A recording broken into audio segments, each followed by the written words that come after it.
Hey guys, Harris Fellman here with Hudson Fellman. Say hi. No. Oh, he did and then he didn't. Anyway, I'm also being joined by somebody younger than me, but bigger. Literally, I think he's right in between our age. But he's first of all, he's somebody he's somebody that's he's been behind multiple 6- and 7-figure launches. I've partnered up with him to help do launch management of some of the 6- and 7-figure launches that I've done. So some of you might know him. He's actually very behind the scenes, so you probably don't. What's his name? Sam. That's right. Sam, come here. This is Sam Heyer. I know he looks about Hudson's age, but he really is older. I'm just gonna get Hudson over on. You want to go to Sam? Uncle Sam. What's his name? Uncle. So I didn't bring Sam in here to show like we're a nice big family or anything like that. But we're here in Scottsdale in my backyard, and I wanted to, just since you happen to be over, I wanted to see if you could talk a little bit about product launches, something about product launches. I literally just pulled him away from his computer. I think his hard drive just died, so he might not be in the best mood for this. But the three things I talk about as far as a launch is Biz, Bam, and Buzz. So Buzz is something that I know you know a ton about, and that's Sam's really favorite part of a launch. How important do you think? And by the way, let me be real clear. What are some of the launches you've done? You've been behind the scenes for you and Chia's affiliate clone? Yeah, Super affiliate cloning. We were both behind the scenes with Lead Supreme, which was a 7-figure launch.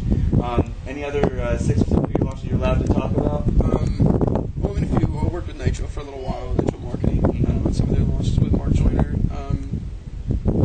God, off the top of my head, I don't even know. Okay, well that's fine. But I know from working with you that Buzz is paramount for you. Oh, absolutely. Buzz to me is probably one of the biggest things because it's one of those variables that really can set. Really set. It can take a launch from 5 figures to 6 figures, and from 6 figures to 7 figures, and it's one of those things that not everybody can create. So when you really start focusing on the Buzz aspect, that can begin, like, there's just the social proof aspect of it. Can really begin to, like, sell your product,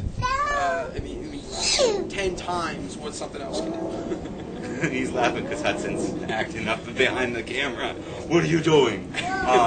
What are some of the ways to get? What are some of the ways that we've seen to get Buzz? Probably one of my favorite ways to get Buzz actually is working with anything that can pull out eyeballs. So like anything from like a blog, a social networking site. Anything where people can kind of post comments and you can really start to pull that emotion out of people, where almost you stop selling your product and other people start selling.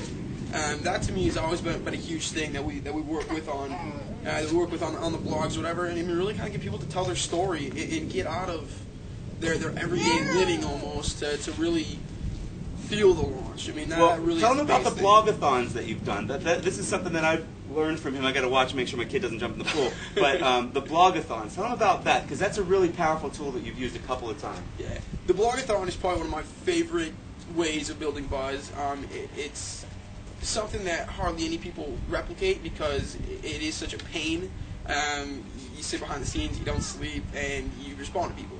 But one of the things we've done it on numerous launches, is we basically sit back for 24 hours and let everybody that's following the launch ask every question they possibly can, whether it's how to make money, how to start this, how to do that, and we'll actually answer every question. We do it in a way where we answer every question up front. We answer every question up front, and then we'll basically pull that back. Sorry, the little kids are leaving. And then we'll pull that back and basically kind of inadvertently sell the product, and that's really been a huge element to us. And the reason is, I've always looked at it as the best sales letter you can possibly have, because you have people basically coming up with every excuse they can think of to either not buy the product, what hasn't worked for them, what their roadblocks are, all that kind of stuff. You address it, and people don't just come there and make a post. They'll read every single blog post that's on there and the answers to all those. Yeah, this is in like YouTube mode. It's got to be less than 10 minutes. Well, then that's the the other cool thing about it too is even if you can use pieces of that as part of your marketing as well. So Absolutely. Not only are you creating buzz, but you're also getting real live feedback. People literally, the one that we're in the middle of right now, people are literally reading the pre-launch report, the free report, literally in tears because they connected so much to it.